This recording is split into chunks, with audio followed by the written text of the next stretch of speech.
আমার কথা শোনা যাচ্ছে? জি স্যার, ভালো আছেন জি স্যার, স্যার? শোনা যাচ্ছে স্যার।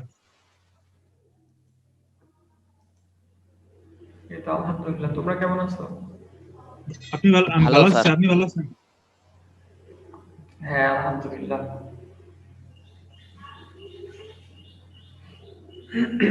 হালকা একটু অসুস্থ অবশ্য। আচ্ছা, যাই হোক, এখন গত সপ্তাহে তোমাদের সর্বশেষ যে ক্লাস হয়েছিল আমরা সরলরেখাটা শেষ করছি, বলছিলাম যে এই সপ্তাহ থেকে আমরা যোগাযোগ কর্ম শুরু করব। জি স্যার। আচ্ছা, যোগাযোগকরণ তোমাদের করা হয়েছিল না একবার মোটামুটি? জি স্যার, পরে বলছিলেন যে তাহলে কি অফলাইনে করাবেন, কলেজ করলে। আচ্ছা আচ্ছা, তাহলে কি শুরু থেকে শুরু করব নাকি যে পর্যন্ত হয়েছিল মানে যেটা বলতেছো আর কি স্যার, তারপর শুরু থেকে থেকে শুরু শুরু করব? করলে ভালো হয় স্যার। একটা আচ্ছা, ঠিক চ্যাপ্টারই আছে। তো আছে আর মাত্র। হ্যাঁ, তোমাদেরকে কিতাবুদ্দিনের বই থেকে করাবো আর কি, যেটা বলছিলাম আমি আগেই। তার আগে আজকে একটু জাস্ট বেসিক কনসেপ্ট নিয়ে আমরা আলোচনা করি। আজকে বোর্ডে যাব না, তোমাদের বোর্ডেই করাবো আমি সরাসরি, কিন্তু আজকে আমি নিজেও একটু শিখ। আর বেসিক অংশটা আমরা স্লাইড শেয়ারে দেখতে পারবো, এই জন্য এইভাবেই মোটামুটি দেখাতে চাচ্ছি। তোমরা দেখো মোটামুটি বুঝতে পারো কিনা, কোনো ডাউট হলে বোর্ডে চলে যাবো, সমস্যা নেই। আচ্ছা, প্রথমত হলো যোগজীকরণের যে ধারণাটা, এটা আমরা দুই ভাবে ব্যাখ্যা করতে পারি। একটা হলো ক্ষেত্রফলের সাহায্যে এটাকে ব্যাখ্যা করা যায়, আরেকটা হলো অন্তরীকরণের সাহায্যে যোগজীকরণের ধারণা ব্যাখ্যা করা যায়। তা আমরা অন্তরীকরণের সাহায্যে যোগজীকরণের ধারণাটা নেওয়ার চেষ্টা করব, এবং তারপর আমরা সামনের দিকে আগাবো মোটামুটি। তোমরা অন্তরীকরণ অধ্যয়ন তো ভালোভাবে করছো, তাই না? জি স্যার, অন্তরীকরণ ভালোভাবে করা হয়েছে। আচ্ছা, ঠিক আছে। এখন যেহেতু অন্তরীকরণটা মোটামুটি ভালোভাবে করছো, ধরো তোমাদেরকে যদি প্রশ্ন করা হয় এখানে যে ফাংশনটা দেখতে পাচ্ছ, যে f of x equal to x cube, এটার অন্তরীকরণ কি হবে, তাহলে কি বলবা? x কিউবের অন্তরীকরণ 3x স্কয়ার। হ্যাঁ, লেখা আছে এখানে। একইভাবে ধরো log x বা ln x, তার অন্তরীকরণ হবে 1/x। তারপরে ধরো sin x, তার অন্তরীকরণ হলো cos x। এখন এই যে আমরা অন্তরীকরণটা করতাম, অন্তরীকরণ কিন্তু ছিল একটা প্রসেস, একটা প্রক্রিয়া, যে প্রক্রিয়ার মাধ্যমে একটা ফাংশনের পরিবর্তনটা আমরা পেতাম। অন্তরীকরণটাকে আমরা একটা ব্ল্যাক বক্সও চিন্তা করতে পারি। মনে করো এই বক্সটা এইখানে, এটা অন্তরীকরণের একটা মানে ব্ল্যাক বক্স। জিনিসটা অনেকটা ফাংশনের মতো। ফাংশনে যেমন আমরা একটা ইনপুট দিই এবং একটা মেকানিজমের মাধ্যমে আউটপুট পাওয়া যায়। তোমরা সফটওয়্যারগুলো, যারা এখন তো অ্যান্ড্রয়েড ফোন সবাই ব্যবহার করো, বিভিন্ন সফটওয়্যার বা বিভিন্ন অ্যাপস, এগুলোর ক্ষেত্রেও মূল মেকানিজমটা এটাই। একটা ইনপুট দিতে হয়, সেই ইনপুটের পার্সপেক্টিভে ব্ল্যাক বক্সের ভিতরে একটা প্রসেসিং হয়, সে প্রসেসিং এর শেষে সে একটা আউটপুট দেয়। ফাংশনের মূল মেকানিজম যেটা, একটা ইনপুট দিবা, সেখানে ফাংশনের সংজ্ঞা যেটা থাকে, ডেফিনিশন যেটা থাকে, সেই ডেফিনিশন অনুযায়ী সে প্রসেস করবে, প্রক্রিয়া শেষ করবে, এরপর সুনির্দিষ্ট আউটপুটটা পাওয়া যাবে। এখানে আমাদের রেস্ট্রিকশন থাকে ফাংশনের ক্ষেত্রে, ওয়ান ইনপুট আর ইন্ডিভিজুয়াল ওয়ান আউটপুট, আর সেটা যদি না হয় সেটা রিলেশন হয়ে যায়। এখন অন্তরীকরণও এরকম একটা ব্ল্যাক বক্স ছিল, যে ব্ল্যাক বক্সে আমরা ইনপুট হিসাবে সরাসরি একটা ফাংশনকেই দিতাম, আর সেই ফাংশনের প্রসেস শেষে আউটপুট হিসেবে যেটা আসতো বা যে রেজাল্টটা পাওয়া যেত, সেই রেজাল্টের প্রত্যেকটা পয়েন্টে আমরা যে ইনপুট হিসেবে যে ফাংশনটাকে দিতাম সেই ফাংশনের ঢাল পাওয়া যেত। এটা ছিল আমাদের অন্তরীকরণ। এবং এই যে প্রসেস বা প্রক্রিয়া, যেটা সুনির্দিষ্ট একটা সংজ্ঞা থাকে ফাংশনের ক্ষেত্রে, যেমন ধরো এই যে f of x equal to x cube, এটা একটা ফাংশন। তাহলে এই যে x কিউব বা x এর যে মানটাকে দিবা তুমি, সেই মানটাকে ঘন করে দেওয়া, এটা হচ্ছে এই ফাংশনের ডেফিনিশন।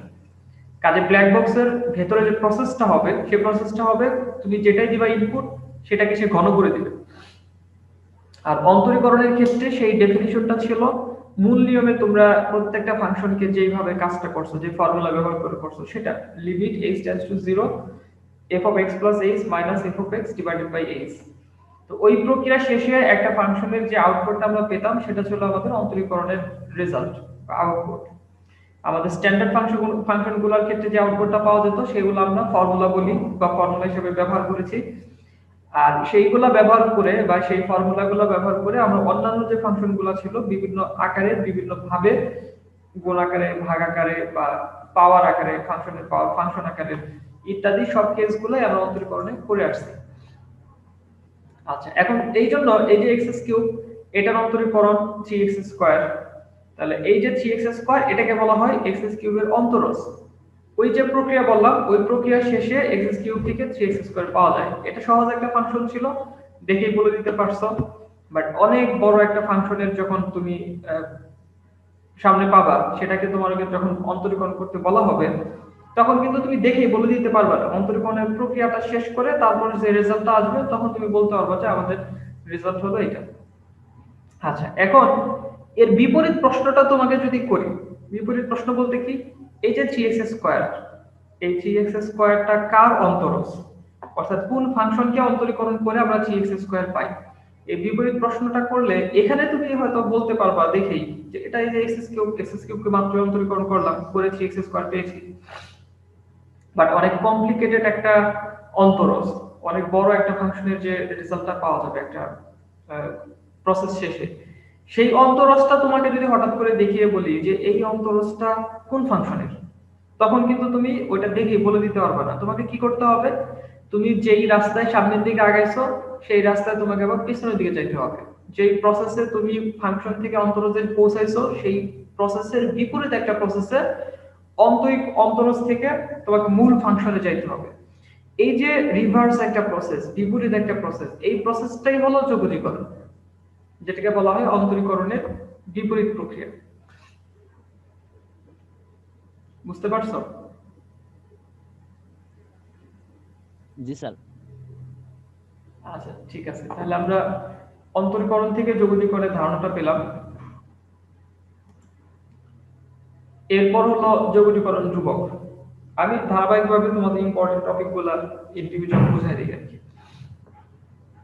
আচ্ছা, এখন যোগজীকরণ ধ্রুবক কি, আচ্ছা ধ্রুবকটা আসলো কখন বা কোথায় তোমাকে ধ্রুবকটা দিতে হবে। যোগজীকরণ অধ্যায়ে দেখবে তোমার দুইটা পার্ট আছে। একটা হলো অনির্দিষ্ট যোগজ, শুরু থেকে মানে তোমার কেতাবুদ্দিনের বই থেকে যদি বলি তাহলে 10A 10B 10C এই তিনটা অধ্যায়। আর এরপরের অধ্যায়টা হলো নির্দিষ্ট যোগজ। এখন এই অনির্দিষ্ট আর নির্দিষ্ট যোগজের মধ্যে পার্থক্যটা কি, মূল জায়গাটা কোথায়, ডিফারেন্সটা। তোমার অনির্দিষ্ট যোগজের ক্ষেত্রে কোনো সীমা থাকে না নির্দিষ্ট করে যে এত থেকে এত পর্যন্ত বা x এর মান 1 থেকে 5 পর্যন্ত। এখন 1 থেকে 5 পর্যন্ত এটা আসলে কি বোঝাচ্ছে, তো চিত্রকে দেখাইলে ধরতে সুবিধা হবে। ধরো এটা আমাদের দ্বিমাত্রিক স্থানাঙ্ক ব্যবস্থা। এখানে কোন একটা ফাংশন লেট এটা একটা ফাংশন। এখন এই ফাংশনের আমরা যোগজীকরণ করব। এখন সেই ক্ষেত্রে আমাদেরকে যদি কোনো সীমা উল্লেখ না থাকে তাহলে র্যান্ডমলি আমাদেরকে এই ফাংশনটা নিয়েই যোগজীকরণ করতে হবে, এবং সেই ক্ষেত্রে সেটাকে বলা হয় অনির্দিষ্ট যোগজ। আর সীমা উল্লেখ থাকা মানে হচ্ছে তোমাকে বলে দিবে যে x এর মান ধরো 3 থেকে 5 পর্যন্ত, তাহলে এই যে 3 বরাবর তুমি যদি উপরে চলে যাও আর এখানে 5 বরাবর যদি উপরে চলে আসো, লাইনটা একটু বাঁকা হচ্ছে মাউস দিয়ে ই করার কারণে, তাহলে এই যে অংশটুকু, অর্থাৎ এই যে তুমি মাঝে যে অংশটুকু পেলা দুইটা দাগের, এই অংশটুকু তুমি যদি যোগজীকরণ করো তাহলে কি হচ্ছে, তুমি একটা নির্দিষ্ট অংশে যোগজীকরণ করতেছো এবং সেক্ষেত্রে তোমার সীমাটা উল্লেখ থাকবে যে 3 থেকে 5 পর্যন্ত। এটাকে বলা হয় আমরা নির্দিষ্ট যোগজ বলি, মানে এরিয়া স্পেসিফিকেশন থাকে, কোথা থেকে কোথা পর্যন্ত আমাদের এরিয়াটা নির্ণয় করতে হবে। আচ্ছা, এখন এই যে অনির্দিষ্ট যোগজ, এই ক্ষেত্রে তাহলে আমাদের কি থাকতেছে না, সুনির্দিষ্ট সীমা থাকতেছে না। আর যখন সুনির্দিষ্ট সীমা থাকতেছে না তখনই আমাদেরকে একটা ইন্টিগ্রেটিং ধ্রুবক বা কনস্ট্যান্ট যোগ করতে হয়। তারপরে অনির্দিষ্ট যোগজের ক্ষেত্রে তোমার ইন্টিগ্রেটিং ধ্রুবকটা থাকবে, নির্দিষ্ট যোগজের ক্ষেত্রে ইন্টিগ্রেটিং ধ্রুবকটা থাকে না, কারণ আমরা সেখানে স্পেসিফিক মানটা পেয়ে যাই। তো এখন কথা হলো যে এই যে তোমার ধ্রুবকটা, এটার আসলে প্রয়োজনটা কেন হইল, অনির্দিষ্ট যোগজের ক্ষেত্রে আমরা ধ্রুবকটা কেন দিব। এখন এই ফাংশনটাকে অন্তরীকরণ করলে কি পাওয়া যাবে তোমরা একটু আগেই বলছো, সেটা হলো 3x²। এখন ধরো আরেকটা ফাংশন হলো f(x) = x³ + 10। বলো তো এটার অন্তরীকরণ করলে রেজাল্ট কি পাওয়া যাবে? 3x²। x²। আবার ধরো f(x) = x³ + 100। তো লেখা ছিল, আচ্ছা যাই হোক, তখন কি পাওয়া যাবে? x³ = 100 হলে সেই ক্ষেত্রেও 3x² সাথে 3x² পাওয়া যাবে। আচ্ছা এখন ওই যে সেই কোশ্চেনটা যদি শো করি যে 3x² কার অন্তরজ, তুমি তিনটা ফাংশন থেকে মানে অন্তরীকরণ করে একই রেজাল্ট পাইছো, সেটা হলো 3x²। এখন তোমাকে প্রশ্ন করা হচ্ছে 3x² কার অন্তরজ, তুমি কোনটার কথা বলবা? প্রথমটার কথা বলবা না দ্বিতীয়টার কথা বলবা না তৃতীয়টার কথা বলবা? একটা ঝামেলা তৈরি হলো না? স্যার। তার মানে আমরা হলো, দেখো একটু সিম্পলি বোঝার চেষ্টা করো, খুব সহজ, কঠিন না জিনিসটা, আমাদের মনে থাকবে। যখন আমরা অন্তরীকরণ করতেছি তখন আমাদের এই যে ধ্রুবক যে টার্মটা থাকে, এই যে 10 100, এখানে নাই মানে হলো এখানে আছে +0, এই ধ্রুবকের অন্তরীকরণ শূন্য। এই কারণে যখন আমরা অন্তরজে যাই, অন্তরজে আমাদের এই ধ্রুবক টার্মগুলো ভ্যানিশ হয়ে যায়, এই ধ্রুবক টার্মগুলো থাকে না। তাহলে এই ধ্রুবক টার্ম থেকে অন্তরজ থেকে যখন আমরা আবার মূল ফাংশনে চলে আসি, তখন সমস্যা যেটা হয়, ওই যে ধ্রুবক অংশটা তো আমাদের অন্তরজে ছিল না, এই জন্য ওই অংশটা আমরা পাই না, থাকি না। তাহলে মূল ফাংশনের সেই ধ্রুবকটা আমাদের বের করতে হবে, এই জন্য সেখানে +3 দিয়ে দেওয়া হয়। এই c এর মান 100ও হতে পারে, 10ও হতে পারে, 0ও হতে পারে। তো আমরা আলাদাভাবে আলাদা কোনো প্রসেসের মাধ্যমে পরবর্তীতে যখন c এর মানটা বের করতে পারবো তখন আমরা এক্সাক্ট ফাংশনটা পেয়ে যাব। তার মানে তোমরা ধরে নিতে পারো আমাদের যোগজীকরণের যে c সেটা হলো মূল ফাংশনের ধ্রুবকের যে ভ্যালুটা, সেটা যেটা অন্তরীকরণের ফলে আমাদের থাকে না, 0 হয়ে যায়। বুঝতে পারছো? জি স্যার। স্যার সি এর মান বের করা যায় কোনো সময়? হ্যাঁ অবশ্যই, সি এর মান কেন বের করা যাবে না। ইন্টিগ্রেশনটা আচ্ছা তোমার একটা কিছু ছাড়বে না, ইন্টিগ্রেশনটা তুমি যদি ইঞ্জিনিয়ারিং পড়ো সেখানেও একাধিক কোর্সে তোমার এই ইন্টিগ্রেশনের কাজগুলো থাকবে, যেখানে আমরা সি এর ভ্যালু বের করছি বিভিন্ন প্রসেসের মাধ্যমে। আর যদি পিওর ম্যাথমেটিক্সে পড়ো তাহলে তো কোনো কথাই নেই। সো আমি আমাদের ইন্টারভিউর সময় অপশন থাকতো, তুমি চাইলে যদি যোগজীকরণ ভালোভাবে করো অন্তরীকরণ না করলেও হইতো, কারণ অ্যানসার করার ক্ষেত্রে অল্টারনেট অ্যানসার করলেও হইতো। তো যার দরুন দেখা যেত আমরা আমাদের সময় তখনকার স্টুডেন্টদের মধ্যে টেন্ডেন্সি ছিল আমরা অন্তরীকরণটা ভালোভাবে করতাম, যোগজীকরণটা নামে মাত্র করতাম আর কি, অতটা ডিপলি যাইতাম না। কারণ আমাদের ইন্টেনশনে থাকতো যে যদি অন্তরীকরণের অ্যানসার ভালোভাবে হয়ে যায় তাহলে ওইদিকে আমরা যাবো না, যোগজীকরণের অ্যানসার করবো না, এবং করতে হয় না আসলে। তো যার দরুন দেখা গেছে তখন আমাদের একটা গ্যাপ পড়ে যেত যোগজীকরণে, আর যেটা আমারও হয়েছিল।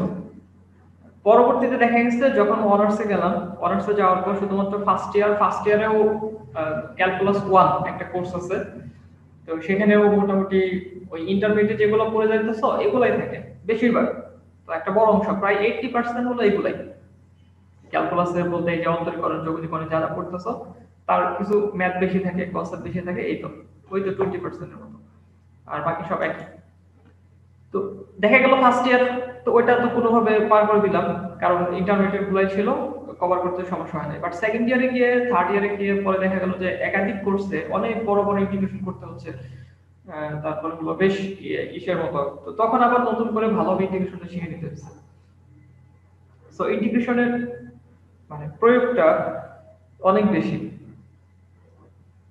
আর এখন তো জি তোমাদের স্যার। অপশন নাই, এখন তো তোমাদের মানে আমাদের ওই যে সুযোগটা ছিল ওই সুযোগটা নাই আর কি। তো তোমাকে ভালোভাবে অ্যান্সার করতে হলে দুইটাই করতে হবে, যোগজীকরণ ও অন্তরীকরণ। জি স্যার, 4টা অধ্যায় স্যার মাত্র। হ্যাঁ, আর চারটা অধ্যায় ছাড়াও ধরো নরমালি যে সৃজনশীল হওয়ার পর থেকে তুমি একটা অধ্যায় বাদ দিলেই মানে অনেকটা হয়ে যায় আর কি, রিস্ক হয়ে যায়। তো কারণ রিক্স। খ বিভাগ, প্রথম পত্রের খ বিভাগে যে অধ্যায়গুলো সবগুলাই হলো ঝামেলা। তোমার সপ্তম অধ্যায় 7টা অধ্যায় আছে এখানে ত্রিকোণমিতি, 7টা অধ্যায় থেকে একটা সৃজনশীল, এবং দেখা যায় একটু চেঞ্জ করে দিলেই কিন্তু ত্রিকোণমিতির প্রশ্নটা অ্যান্সার করা কঠিন হয়ে যায় স্টুডেন্টদের জন্য। অন্তরীকরণটা সহজ, এটা ভালোভাবে পারা যায়, এখান থেকে একটা প্রশ্ন কনফার্ম থাকে। তুমি যদি আবার যোগজীকরণ ঠিকভাবে না করো তখন তো দেখা গেল ত্রিকোণমিতি মিস হয়ে গেল, যোগজীকরণ মিস হয়ে গেল, তো তখন তো একটা অ্যান্সারই বাদ পড়ে যাবে। তো এই জন্য এখন আর ওই অপশন নাই, আর তোমাদের তো আরো নাই, অধ্যায় কমে গেছে। আচ্ছা যাই, তাহলে আমরা যোগজীকরণ কি এটা জানলাম, আমরা জানলাম যোগজীকরণের ধ্রুবকের যে ধারণাটা, এই ধারণাটা। এরপর হলো যোগজীকরণ চিহ্ন বা যোগজীকরণ প্রতীক। প্রত্যেকটা ম্যাথমেটিক্সের প্রত্যেকটা জিনিসের একটা চিহ্ন ব্যবহার করা হয়, যোগের ক্ষেত্রে যোগ চিহ্ন, বিয়োগের ক্ষেত্রে বিয়োগ চিহ্ন, তো গুণনের ক্ষেত্রে গুণন চিহ্ন, যেটা দেখেই বোঝা যায় যে আমাকে এখানে যোগ করতে হবে, এখানে বিয়োগ করতে হবে, এখানে গুণ করতে হবে। অন্তরীকরণের ক্ষেত্রে একটা চিহ্ন ছিল যেটাকে অপারেটর বলি অ্যাকচুয়ালি, সেটা হলো ddx, d তার নিচে হলো dx। তো এই যে যোগজীকরণ, এটার জন্য একটা চিহ্ন ব্যবহার করা হয়, জার্মান গণিতবিদ লিবনিজ তিনি সর্বপ্রথম এটা ব্যবহার করেন। এটা মূলত আমাদের ইংরেজিতে যে এস, এই এস এর অনুরূপ, কিন্তু এটা ল্যাটিন যে শব্দটা বর্ণটা সেটা ব্যবহার করা হয়েছিল। আর এই যোগজীকরণের মূল কাজই হলো এরিয়া ফাইন্ডিং, মানে অনেক ছোট ছোট অংশকে বড় অংশে পরিণত করা, সামেশন চিন্তা করতে পারো আর কি। তো এই সামেশনের থেকেই মূলত এস এর কনসেপ্টটা আসে, এবং পরবর্তীতে যেটা করা হয় এটাকে আরেকটু প্রলম্বিত করা হয়, প্রলম্বিত করে তোমার এইরকম একটা আকার শেপ নিয়ে আসে, এটা হলো মূলত আমাদের প্রতীক। এখন তোমরা যখন অন্তরীকরণ করছো, অন্তরীকরণের ক্ষেত্রে ধরো কার সাপেক্ষে অন্তরীকরণ, এটা একটা ফ্যাক্ট ছিল, এটা তোমরা বুঝতে পারতা কি হবে, এই যে ddx, মানে নিচে যদি x থাকতো তাহলে তোমরা বুঝতে পারতা যে আমাদেরকে x এর সাপেক্ষে অন্তরীকরণ করতে হবে, এটা ফ্রি ভেরিয়েবলকে ইন্ডিকেট করে দিত, স্বাধীন চলককে ইন্ডিকেট করে দিত। তো এখন যোগজীকরণের ক্ষেত্রেও কার সাপেক্ষে তুমি যোগজীকরণ করবে এটা ফ্যাক্ট, অর্থাৎ x এর সাপেক্ষে না y এর সাপেক্ষে। তো এই জন্য যোগজীকরণের এই যে চিহ্নটা, এটা হলো আমরা বুঝতে পারবো আমাদের যোগজীকরণ করতে হবে, আর এর সাথে সবসময় হলো এই যে dx অথবা dy থাকবে, যেটা তোমাকে ইন্ডিকেট করবে স্বাধীন চলক, মানে কার সাপেক্ষে তুমি যোগজীকরণ করবে। আচ্ছা, তাহলে এই চিহ্নটা আর এই স্বাধীন চলকের মাঝে যা থাকবে সেটাকে যোগজীকরণ করতে হবে। এখানে আমি বিভিন্ন ধরনের ফাংশনগুলো আমরা লিখবো, যেগুলো আমরা যোগজীকরণ করব। 378, তোমাদের তো এখন ক্লাস না, এখন তো গ গ্রুপের সাথে ক্লাস, তুমি লিভ দিয়ে দাও, তোমার রুটিনে দেখো অন্য ক্লাস, যেটা যে ক্লাস তোমার এখন হচ্ছে সেই ক্লাসে জয়েন করো।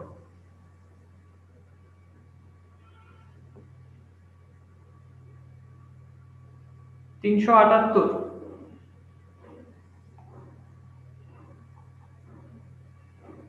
ঠিক আছে। তাহলে তোমরা বুঝতে পারছো যোগজীকরণের এই চিহ্নের বিষয়টা? জি স্যার। dx হলো, এখানে চিহ্ন তো আসলে নতুন করে তোমার জানানোর কিছু নাই, অঙ্ক এর আগে তোমাদের কিছু করানো হয়েছে, জাস্ট এই dx টা কি এটা জন্যই কথাগুলো বললাম।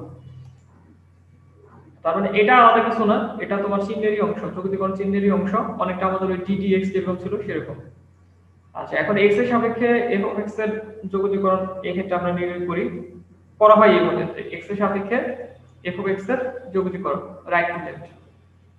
আচ্ছা, এরপর আমাদের মূল নিয়মে যখন অন্তরীকরণ করেছি সেখান থেকে আমরা কিছু ফর্মুলা পেয়েছিলাম, যে ফর্মুলাগুলো ব্যবহার করে পরবর্তীতে সবকটা অধ্যায়ে আমরা অন্তরীকরণ করেছি। তো যোগজীকরণের ক্ষেত্রে এরকম কিছু স্ট্যান্ডার্ড ফাংশনের যোগজীকরণ তোমাকে মনে রাখতে হবে। আর বলে রাখি, যোগজীকরণ যেহেতু অন্তরীকরণের বিপরীত প্রক্রিয়া, তাহলে অন্তরীকরণের তোমার যে রেজাল্টগুলো ছিল সেই রেজাল্টগুলোকে তুমি যদি যোগজীকরণ করো তাহলে মূল ফাংশনটা পাবে। দুই একটা ক্ষেত্রে ব্যতিক্রম আছে। আচ্ছা, এখন এই যে স্ট্যান্ডার্ড ফাংশনগুলো, স্ট্যান্ডার্ড ফাংশন আমাদের কয় ধরনের থাকে? এলজেব্রিক ফাংশন, তারপরে হলো এক্সপোনেনশিয়াল ফাংশন, এরপর লগারিদমিক ফাংশন, ত্রিকোণমিতিক ফাংশন। মোটামুটি 4 ধরনের ফাংশন আছে, যেই সূত্রগুলো তোমার মাথায় ভালোভাবে মেমোরাইজ করতে হবে বা মনে রাখতে হবে। দেখো x to the power n, এটার অন্তরীকরণ ছিল n x to the power n - 1। আর এই ক্ষেত্রে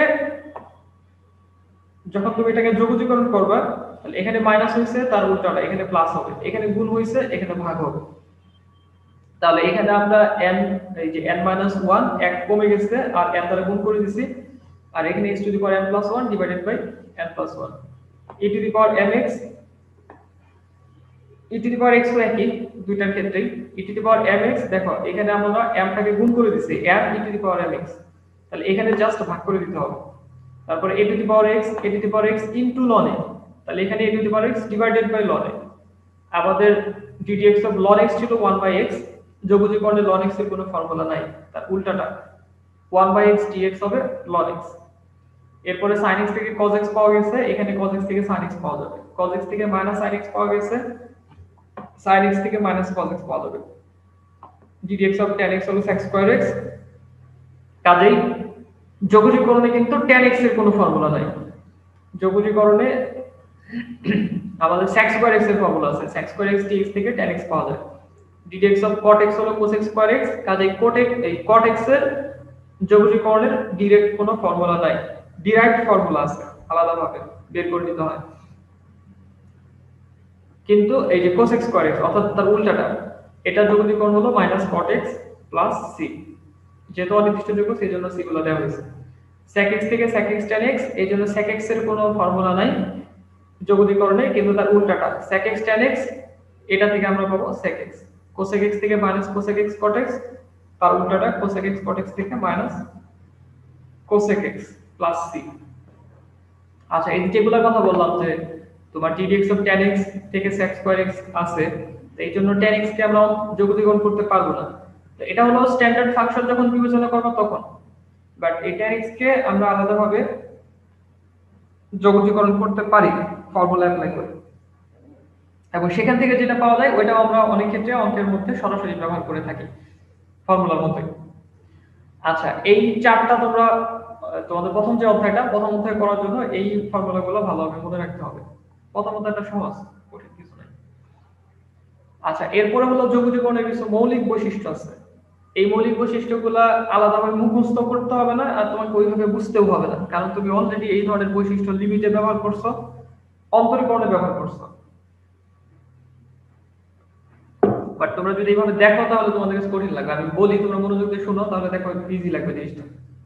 ধরো দুইটা ফাংশন যদি যোগ আকারে থাকে বা বিয়োগ আকারে থাকে, যেমন f1x প্লাস f2x এরকম থাকলো, অথবা f1x মাইনাস f2x এরকম থাকলো, তার তুমি যখন যোগজীকরণ করতেছো তো তখন প্রত্যেকটার সাথে আলাদা আলাদা ভাবে যোগজীকরণ করতে হবে, অর্থাৎ f1x কে যোগজীকরণ করতে হবে প্লাস f2x কে যোগজীকরণ করতে হবে। এইজন্য দেখো এই যে integration over f1x dx plus অথবা minus integration over f2x dx। আচ্ছা, এখানে যদি আরো থাকতো তাহলে আমরা ওগুলাকে আলাদা আলাদা ভাবে যোগজীকরণ করতাম। দ্বিতীয় হলো ধ্রুবক, তোমার ফাংশনের সাথে যদি একটা ধ্রুবক গুণ আকারে থাকে তাহলে সেই ধ্রুবকের উপর যোগজীকরণের কোনো প্রভাব নাই, অন্তরীকরণও সেই ঘটনাই ঘটতো। এই জন্য দেখো এই যে ধ্রুবকটাকে বাইরে দিয়ে দেওয়া হয়েছে c into integration over f(x) dx। আচ্ছা, এখন যদি শুধু ধ্রুবক থাকতো f(x) টা না থাকতো, অন্তরীকরণের ক্ষেত্রে তখন সেটা হয়ে যেত 0, কিন্তু যোগজীকরণের ক্ষেত্রে সেটা 0 হবে না, যোগজীকরণের ক্ষেত্রে সেটা হয়ে যাবে ওই ধ্রুবক ইনটু x। এখন সেটা কেন হলো? যোগজীকরণ আসলে ধ্রুবককে কখনোই যোগজীকরণ করা হয় না, করা যায় না। তো যখন কোনো কিছু থাকে না তখন সেখানে আমরা x টু দি পাওয়ার 0 বিবেচনা করি, কারণ x টু দি পাওয়ার 0 হলো 1, কোনো কিছু না থাকা মানে সেখানে অবশ্যই 1 আছে, মানে ভেরিয়েবল না থাকা। এখন এই x টু দি পাওয়ার 0 কে তুমি যদি যোগজীকরণের ফর্মুলা ফেলো, না x to the power n এর ফর্মুলা, তাহলে কি আসে দেখো তো?